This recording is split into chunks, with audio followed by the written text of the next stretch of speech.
Polda Bali, para penju dan rekan-rekan semuanya.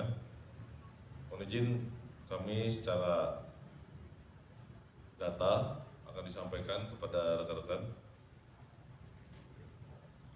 bahwa untuk pengungkapan tindak pidana terkait unjuk rasa yang berujung anarkis pada tanggal 30 Agustus 2025 di wilayah hukum Polda Bali.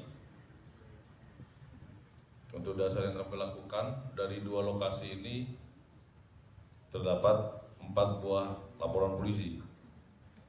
Yang pertama untuk TKP di sekitar Mapolda Bali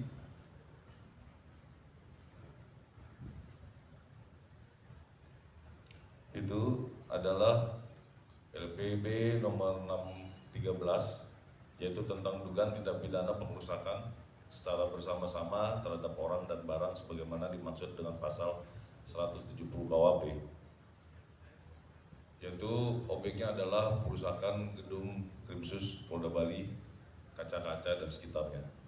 Kedua, laporan polisi LPB 614 tentang tindak pidana pencurian dengan pemberatan sebagaimana dimaksud dengan pasal 363 huruf kedua E KUHP. TKP adalah depan gedung DPRD Provinsi Bali. Objek materi adalah pencurian cartridge gas air mata milik Polri Almasusnya. Kemudian yang ketiga, laporan polisi LP A18 tentang tindak pidana melakukan kekerasan secara bersama-sama terhadap orang atau barang sebagaimana dimaksud dalam pasal 170 KUHP. TKP ada di depan kantor DPRD Provinsi Bali. Yang menjadi objek adalah 2 unit kendaraan unit Dalmas Polresta Denpasar. Kemudian yang keempat adalah laporan polisi LP nomor 17 tanggal 31 Agustus 2025 tentang tindak pidana membahayakan keamanan umum bagi orang atau barang sebagaimana dimaksud dalam pasal 1 ayat 1 Undang-Undang Darurat nomor 12 tahun 1951 dan pasal 187 bis KUHP junto pasal 55 KUHP, di mana seseorang, ulangi 2 orang yang kita duga membawa botol berisi cairan pertalite dan dikasih sumbu yang biasa kita sebut bom molotov. Untuk waktu kejadian dan TKP semuanya pada hari Sabtu tanggal 30 Agustus 2025 sekitar pukul 15.40 dengan TKP kantor Direskrimus Polda Bali. Kemudian untuk TKP kedua pada hari Sabtu tanggal 30 Agustus 2025 pukul 16.15 WITA dengan TKP depan kantor DPRD Provinsi Bali. Untuk yang menjadi korban sekaligus juga untuk melaporkan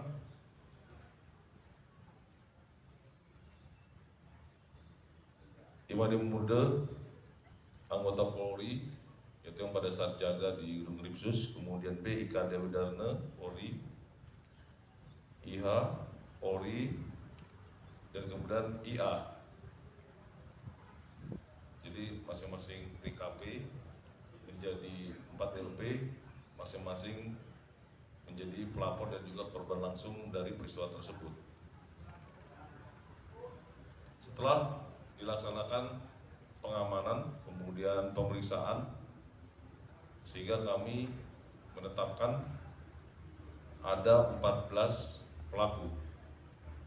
Untuk 4 laporan polisi tersebut, 10 adalah pelaku dewasa. Yang pertama FI, laki-laki 19 tahun, pekerjaan ojol, agama Islam, Daupuri, Kecamatan Denul, Kota Denpasar. Perannya melakukan pelemparan batu ke gedung Dirkrimsus Polda Bali. Kemudian yang kedua AT, laki-laki 20 tahun, alamat Saridolok, Cibudolok, Simaluka, Kabupaten Simalungun, Provinsi Utara. Peran mengambil cartridge gas air mata. 3, inisial MT, laki-laki, pekerjaan ojek, pendidikan SD, Kabupaten Jembrana. Perannya merusak, melempar kendaraan, melempar driver mobil Dalmas, dan menjarah barang-barang yang di kendaraan dan membakar. Kemudian yang keempat, AS, laki-laki 18 tahun,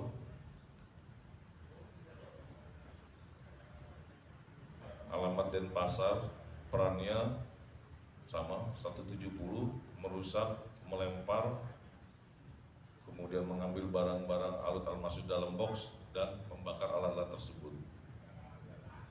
NR 14 tahun dari Bandung, perannya sama di 170. KM di Desa Tembuku Bangli, perannya sama 170, mengambil, merusak, menjarah alat masuk dan membakar.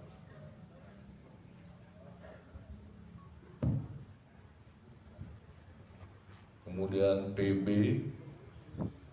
di Tegal Utara dengan peran yang sama. Kemudian tersangka ke-8 adalah RI, laki-laki 18 tahun, Dagenpura, Denpasar Utara, dengan peran yang sama. Kemudian Muhammad Rifan, SF, laki-laki 18, Busugye, Pemecutan Denpasar, dengan peran membawa bom molotov. Kemudian MF, laki-laki, asal Kediri, Tabanan, perannya yang membeli bahan dan membuat bom molotov. Itu untuk klaster pelaku dewasa. Kemudian untuk pelaku anak-anak masih di bawah umur yang saat ini sedang melalui proses diversi, ada 4, yaitu inisial P, K, KA, dan KL, di mana peran mereka pada saat itu adalah sama juga merusak, melempar, menjarah alat almasus, dan membakar, sehingga total sebanyak 14 orang dengan rincian 10 dewasa dan 4 anak-anak.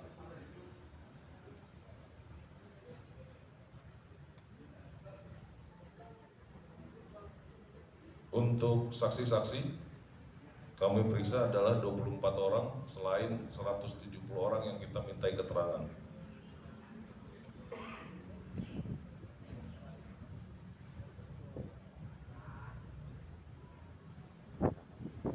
Di dalam penetapan tersangka tersebut,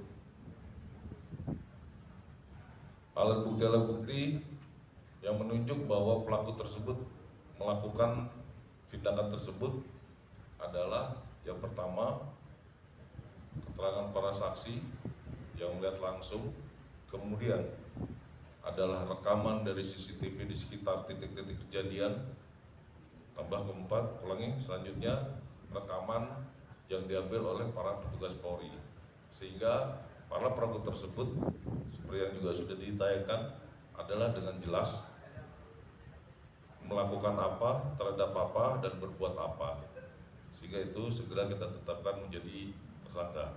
Pasal yang dipersangkakan terhadap 4 laporan polisi tersebut adalah tindak pidana pengerusakan secara bersama-sama terhadap orang dan barang sebagaimana dimaksud dalam pasal 170. Tindak pidana pencurian dengan pemberatan sebagaimana dimaksud dalam pasal 363 kedua KUHP. Kemudian tindak pidana yang membahayakan keamanan umum bagi orang atau barang sebagaimana dimaksud dalam pasal 1 ayat 1 Undang-Undang Darurat nomor 12 tahun 51 dan pasal 187 bis KUHP junto pasal 55 KUHP.